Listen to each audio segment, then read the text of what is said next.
Hello students, मैं निखिल गुप्ता स्वागत करता हूं आपका इस वीडियो में जिसमें हम लोग नया चैप्टर शुरू करने जा रहे हैं। बहुत ही कमाल का चैप्टर है समांतर श्रेणी। तो बहुत ही इंटरेस्टिंग चैप्टर है। सबसे पहली बात तो ये, और 10th क्लास में तो आपके स्कोर देगा ही देगा।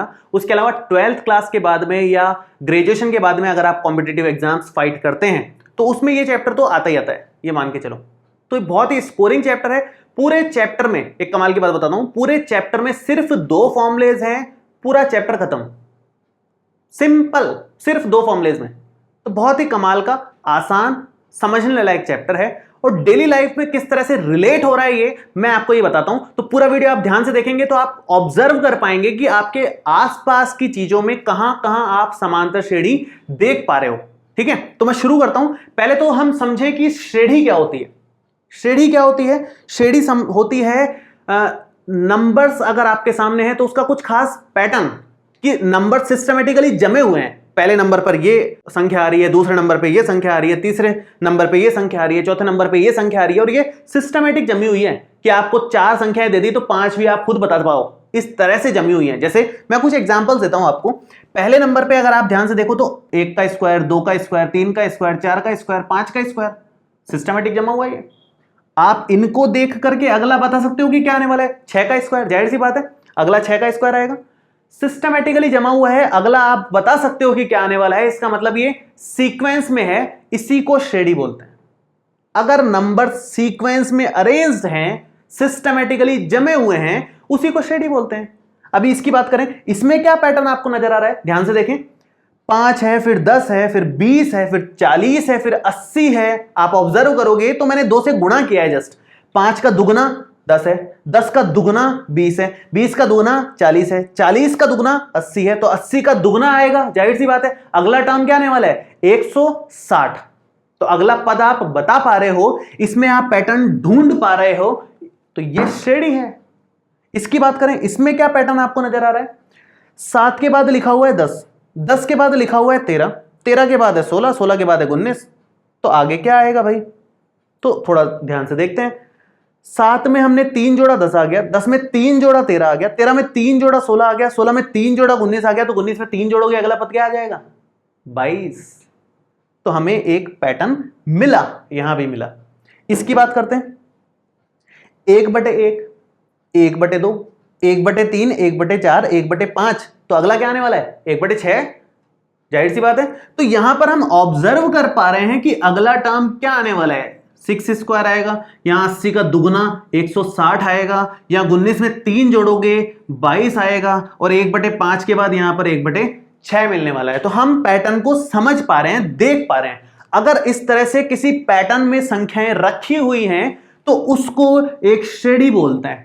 श्रेणी में कितने भी पद हो सकते हैं, 10 हो सकते हैं, 20 पदों तक जा सकती है, 50 पदों तक जा सकती है, कितने भी पदों तक जा सकती है, वो जितना आप ले जाना चाहो।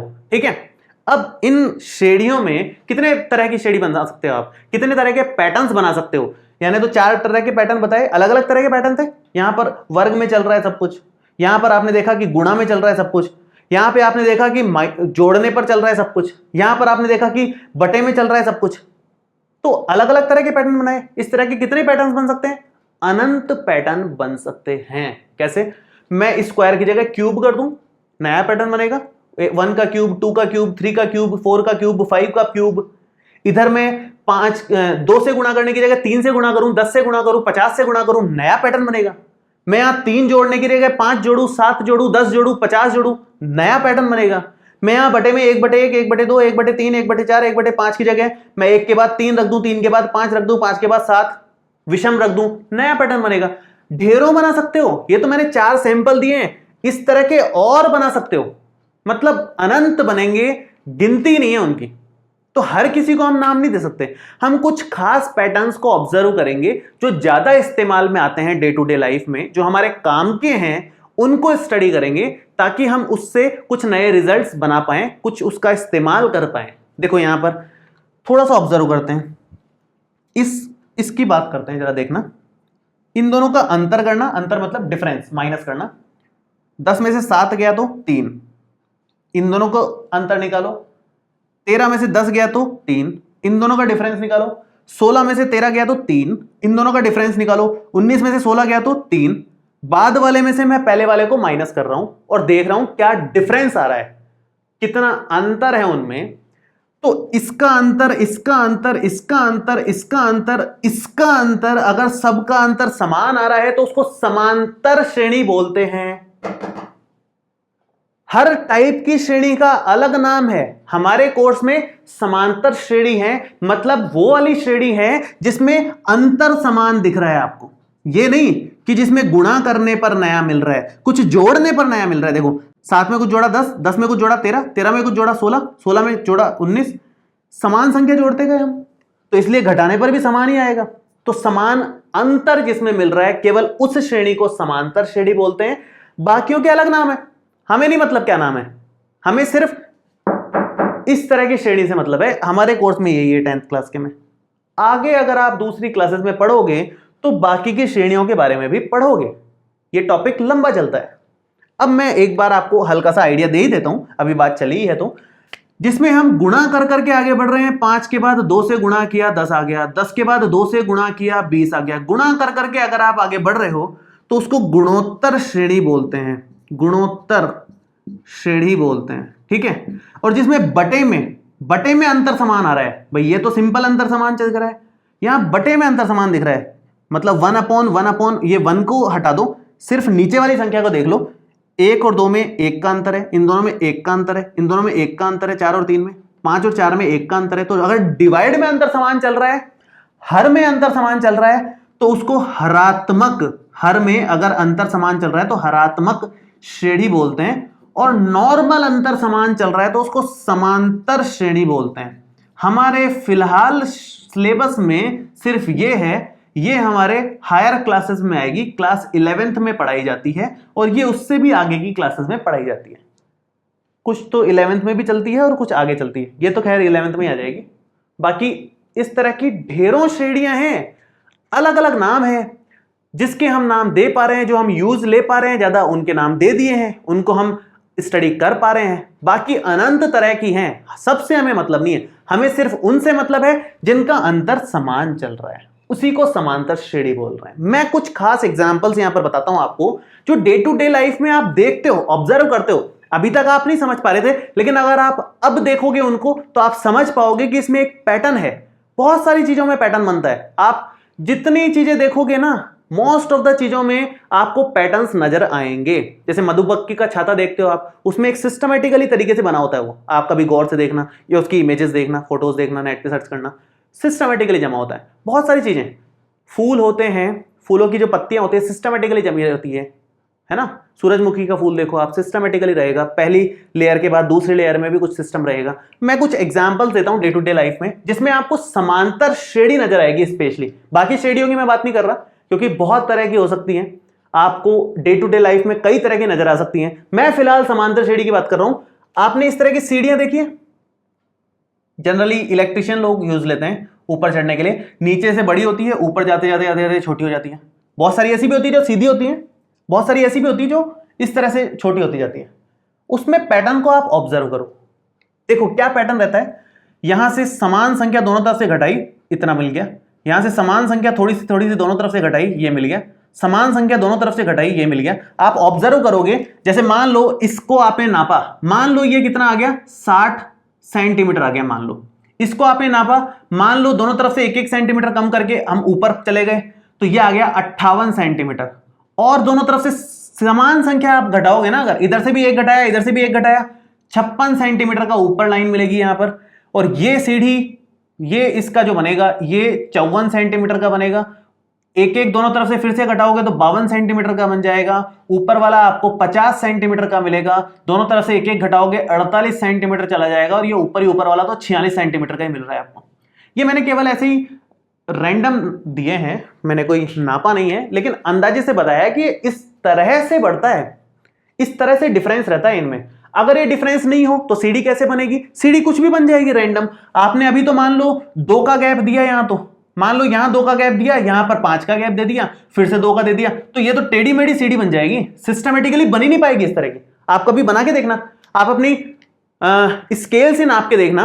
आप 6 सेंटीमीटर लेना, फिर 5.8 लेना, फिर उसमें कुछ और डिफरेंस लेकर के बना देना, तो आप जो लाइंस बनाओगे वो इस तरह से बनेगी, कुछ भी रैंडम बन जाएगी। मान लो ये बन गई, कुछ भी ये छोटी बन गई, तो ये सीढ़ी बन कहां पाएगी, ये तो यूं हो गई, सीढ़ी कहां बन पा रही है, इस तरह की सीढ़ी थोड़ी होती है, एकदम सिमेट्रिक होगी ना सीढ़ी। तो आप उसमें ऑब्जर्व करोगे कि डिफरेंस सेम है। देखो 60 में इसका डिफरेंस, इसमें इसका डिफरेंस, 2 का डिफरेंस है, 2 का डिफरेंस है, 2 का डिफरेंस है, 2 का डिफरेंस है, 2 का डिफरेंस, 2 का डिफरेंस, समान अंतर, समांतर श्रेणी।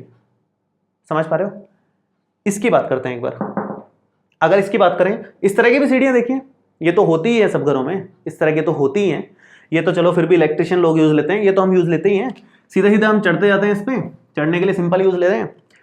इसमें क्या पैटर्न है भाई, जो भी लोग सीढ़ी बना रहे हैं, जो ठेकेदार हैं जिनको आपने घर बनाने का काम दिया है, वो लोग ये ध्यान रखते हैं कि इसका और इसका गैप सेम आना चाहिए। अगर ये गैप सेम नहीं आया तो सीढ़ियां लंबी छोटी बन जाएंगी, कुछ ज्यादा बड़ी बन जाएंगी, कुछ फिर छोटी हो जाएंगी, अगर ये गैप समान नहीं लिया तो अब क्या पैटर्न देखने को मिला, मान लो इसकी हाइट है 10 इंच, यहां से यहां तक 10 इंच हाइट है, 10 के बाद यहां पर हाइट है 20 इंच, 20 के बाद हाइट है 30 इंच, क्योंकि समान गैप लेना है, 10 के बाद ये 20 ही लेना पड़ेगा, क्योंकि 10 ये है लिया है तो 10 ये लेना पड़ेगा, तो टोटल कितना हो गया है 20, ये टोटल कितना हो गया 30, ये टोटल कितना हो जाएगा 40 इंच, ये 50 इंच, ये 60 इंच, ये 70 इंच, ये 80 इंच और ये 90 इंच।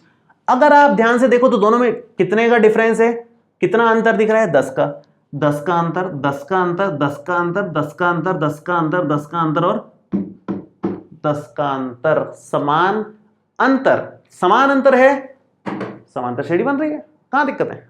Simple observation.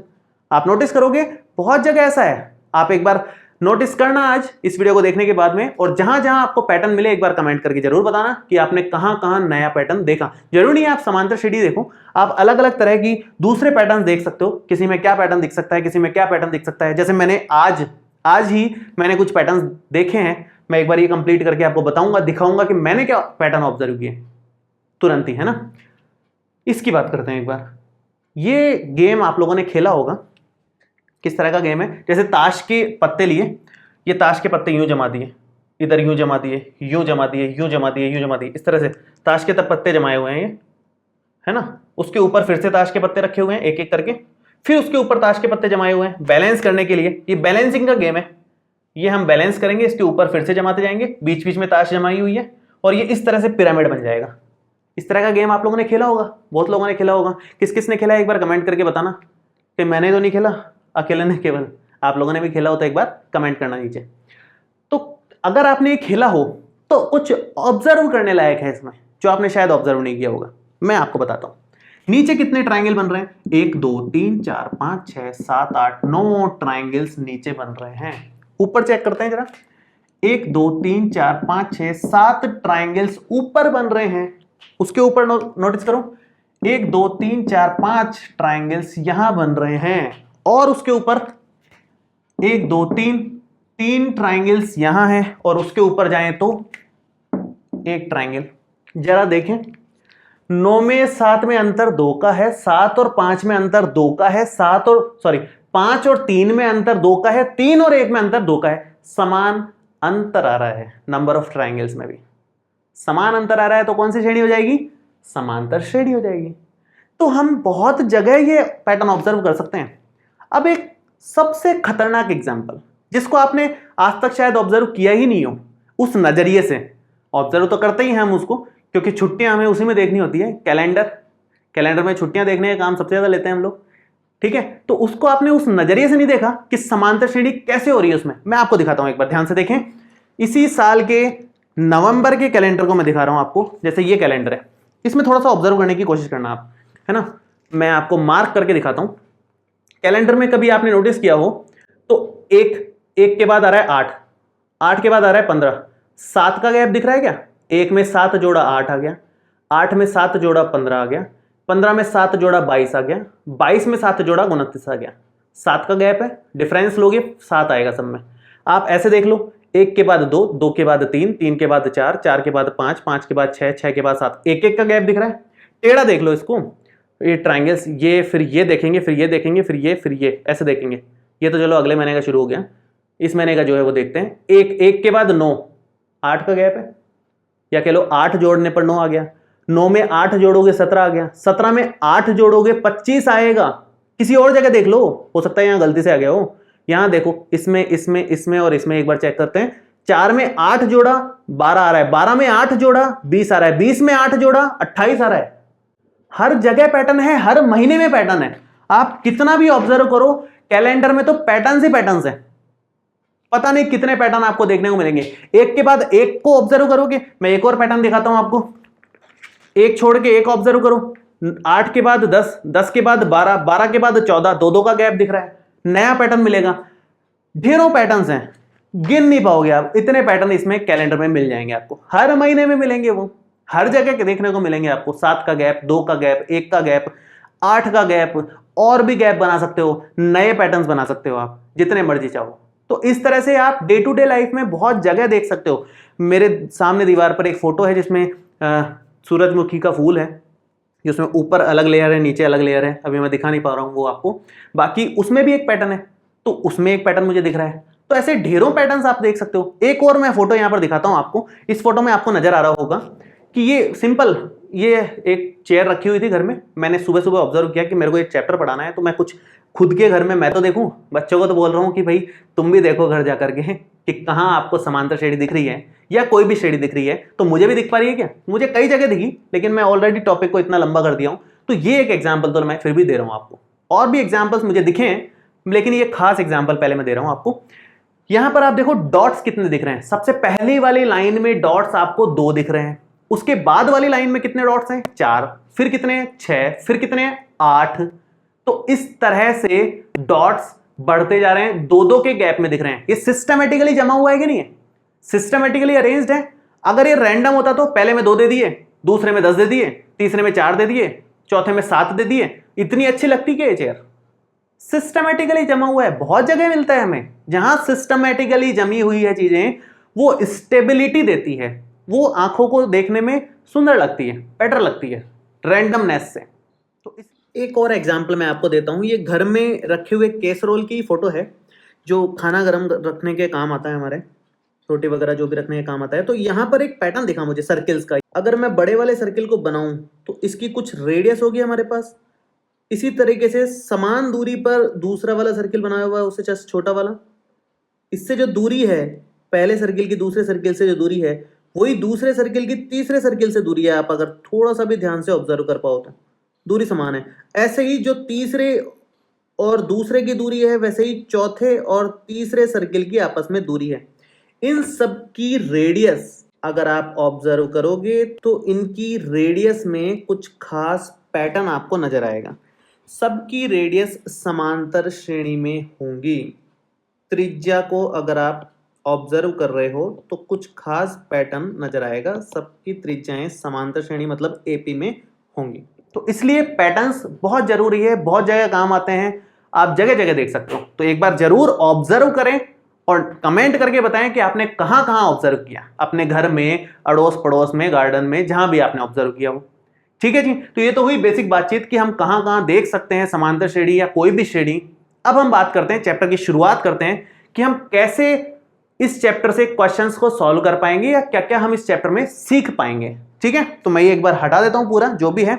अब मेन चीज, पूरा चैप्टर हम लोग सिस्टमेटिकली शुरू कर रहे हैं। देखो, अब क्वेश्चन शुरू करने से पहले हमें कुछ टर्म समझने पड़ेंगे कि प्रथम पद क्या होता है, दूसरा पद किसको बोलते हैं, तीसरा पद, चौथा पद, पांचवा पद, इनको कैसे लिखते हैं, और सार्वंतर क्या होता है। 2 चीजें तो बहुत ही ज्यादा खास है, ये तो हमेशा ही काम आएंगी। प्रथम पद आपको स्पेशली आना ही चाहिए निकालना, सार्वंतर आपको निकालना आने ही चाहिए।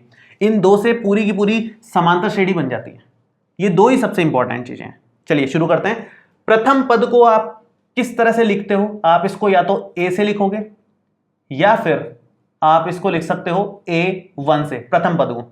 दूसरे पद को आप A2 से लिखते हो, तीसरे पद को आप A3 लिखते हो, चौथा पद को A4 लिखते हो, पांचवें पद को A5 लिखते हो। A मतलब पद के हिसाब से है और ये पद की संख्या है। ठीक है, प्रथम पद यहां क्या दिख रहा है आपको? साफ साफ दिख रहा है। प्रथम पद कितना है? 7। द्वितीय पद, दूसरा पद 10 है। तीसरा पद यहां पर जो तीसरे नंबर पे है 13। चौथा पद 16। पांचवा पद 19। इस तरह से आपको लिख देना है। सभी में फर्स्ट टर्म आप निकाल सकते हो। अब जैसे मैं इसमें प्रथम पद निकालना चाहूं तो प्रथम पद 5 हो गया, इसमें प्रथम पद कितना हो जाएगा 10, इसमें प्रथम पद कितना हो जाएगा a का मान 1 हो जाएगा, इसमें प्रथम पद कितना दिख रहा है आपको अंडर रूट में 3। मेरे ख्याल से क्लियरली दिख रहा है। इसमें प्रथम पद में को कुछ सोचने की बात ही नहीं है। दूसरा पद भी दिख रहा है। अगर मैं इसमें बोलूं कि भाई a5 का क्या मान है, पहला दूसरा तीसरा चौथा पांचवा, a5 है -6। तो इस तरह से पहचान लोगे आप लोग। तो यहां तक में तो कोई दिक्कत है नहीं। बात है सारवंतर की। सारवंतर को किससे लिखते हैं हम लोग? सारवंतर को बोलते हैं कॉमन डिफरेंस इंग्लिश में। सारवंतर को लिखते हैं, डिफरेंस को डी से लिखते हैं, इंग्लिश वर्ड से डी से लिखते हैं। डी का मतलब क्या है? हमेशा ये याद रखें आप, बाद वाली टर्म में से ही पहले वाली टर्म को माइनस करना है। हमेशा बाद वाले पद में से पहले वाला पद को हटाना है, अंतर लेना है, डिफरेंस लेना है, घटाना है। फिक्स है, बाद वाला माइनस पहले वाला, कभी भी उल्टा नहीं करना। हमेशा बाद वाला पहले लिखा जाएगा। जैसे दूसरे पद में से मैं पहला पद घटा दूं, दूसरे में से मैं पहला घटा दूं, या फिर आप क्या कर सकते हो, या फिर आप डी के लिए लिख सकते हो, इधर लिखता हूं मैं, या फिर आप डी को लिख सकते हो कि आप तीसरे में से दूसरा घटाना चाहते हो, क्योंकि डिफरेंस तो सेम ही आएगा ना, अंतर तो समान है, किसी को भी घटा लो, क्या फर्क पड़ रहा है। इसका अंतर समान है, इसके, इस दोनों के अंतर, इन दोनों का अंतर, सब दोनों का अंतर समान है।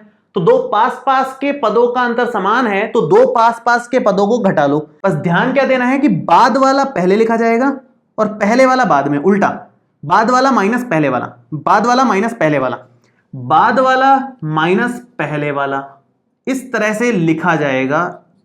कोई भी आप दो पद ले लो पास पास के, बस ध्यान ये रखो कि बाद में से पहले वाला माइनस करना है। a2 माइनस a1, a2 है 10, a1 कितना है 7, कितना आ जाएगा यहां पर 3। किसी से निकाल लो सेम आएगा। 13 में से 10 माइनस भी करोगे तो भी सेम आएगा। आप इसमें 16 में से 13 माइनस कर लोगे तो भी सेम ही आएगा। आपको किसी एक तरीके से निकालना है, आप तो पहले वाले से निकाल लेना, सिंपल सी बात है, पहले वाले से निकाल लेना, डी आपके पास आ जाएगा। जैसे इनमें निकालना चाहें हम तो डी कैसे निकालेंगे? डी निकालेंगे द्वितीय पद में से प्रथम पद को माइनस करके, जो है 10 में से 5 को माइनस करके मिल रहा है हमें 5 के बराबर। तो ए भी 5 है इसमें और डी भी 5 है। इसकी बात करें तो अगर इसमें डी निकालना चाहें तो दूसरे पद में से पहले वाला पद माइनस कर लो। दूसरा पद 6 है, दूसरा पद देखो छोटा दिख रहा है, अभी दूसरा पद बड़ा था, दूसरा पद बड़ा था, लेकिन छोटा भी हो सकता है, कोई दिक्कत नहीं है। आपको बस दूसरे पद में से पहले वाले पद को माइनस करना है। माइनस में भी आ सकता है डी का मान। माइनस में डी का मान आने का मतलब है कि हम घटाते हुए आगे बढ़ रहे हैं, जोड़ते हुए नहीं बढ़ रहे। इसमें 5 5 जोड़ करके आगे बढ़ रहे थे, यहां 4 4 घटा करके आगे बढ़ रहे हैं। -4 का मतलब 4 घटा करके आगे बढ़ रहे हैं हम। 10 में से 4 घटाया 6 आ गया, 6 में से 4 घटाया 2 आ गया, 2 में से 4 घटाया -2 आ गया, -2 में से 4 घटाओगे -6 आ जाएगा। इस तरह से बढ़ रही है आगे। तो धनात्मक आए ऋणात्मक आए कोई टेंशन नहीं है, चलने दो, आगे बढ़ो। चौथे में आपको दिख रहा है 1, फिर 5/2, फिर 4, फिर 11/2। समझ नहीं आ रहा, चेक करो भैया। डी का मान आता है हमेशा a2 माइनस a1। दूसरे में से पहले वाले को माइनस करो। 5/2 में से 1 को माइनस करेंगे तो अगर आप एलसीएम लेते हो तो 5 - 2 मतलब 3/2 हमारा डी का मान आ रहा है। अगर ये समांतर श्रेणी है तो ये कैसे चेक करें कि समांतर श्रेणी है ही भाई? आप इन दोनों का अंतर देख कर लो, फिर इन दोनों का अंतर चेक करो, फिर इन दोनों का अंतर चेक करो। अगर अंतर समान आ रहा है इसका मतलब समांतर श्रेणी है। अंतर समान नहीं आ रहा तो फिर ए और डी निकालने का कोई मतलब नहीं है, क्योंकि केवल समांतर श्रेणी हो तो ही ए और डी का अस्तित्व है, वरना वो समांतर श्रेणी है ही नहीं। अगर अंतर ही समान नहीं आ रहा तो सब कुछ भूल जाओ, फिर वो लिख दो सीधा समांतर श्रेणी नहीं है। ठीक है, फिलहाल तो समांतर श्रेणी बोला है मैंने आपको कि ये सब समांतर श्रेणियां बनाई है, तो आप सीधा ए और डी निकाल लो, वो सिंपल तरीके से निकल जाते हैं। अभी इसकी बात करें डी कैसे निकालें। 5वें में तो अंडर रूट में दिख रहा है, अजीब सा दिख रहा है, तो डी निकालने का तरीका सेम ही रहेगा, उसमें कोई अंतर नहीं है, उसमें कोई फर्क नहीं है। बाद वाले मतलब a2 में से a1 ही घटाना है अभी भी आपको। a2 आपके पास 5 अंडर रूट 3 है, कोई दिक्कत नहीं है, उसमें से 1 अंडर रूट 3 घटाओ। केवल अंडर रूट 3 लिखा है मतलब 1 अंडर रूट 3 दिख रहा है। 5 अंडर रूट 3 में से 1 अंडर रूट 3 गया तो 4 अंडर रूट 3 बचा, ये हमारा इसमें डी आ रहा है। तो यहां पर मैं जो अलग अलग एग्जांपल्स लिया हूं उसकी हेल्प से क्या बताना चाह रहा हूं, एक एग्जांपल और रह गया, मैं एक और ले लेता हूं। जगह की थोड़ी सी कमी है अब यहाँ पर, तो यहां ले लेते हैं छठा एग्जाम्पल। मान लो मैं ले रहा हूं यहां 4 4 4 4 इस तरह से। प्रथम पद कितना दिख रहा है इसका आपको? इसका प्रथम पद हमें दिख रहा है 4 और डी कितना दिख रहा है? सार्वंतर, कॉमन डिफरेंस। द्वितीय पद में से प्रथम पद अगर हम घटाते हैं तो 4 में से 4 घट करके कितना आ जाएगा? 0। तो क्या रिजल्ट सामने आया? रिजल्ट ये सामने आया, प्रथम पद तो जो पहले दिख रहा है वो ले लो, उसमें कुछ दिमाग नहीं लगाना।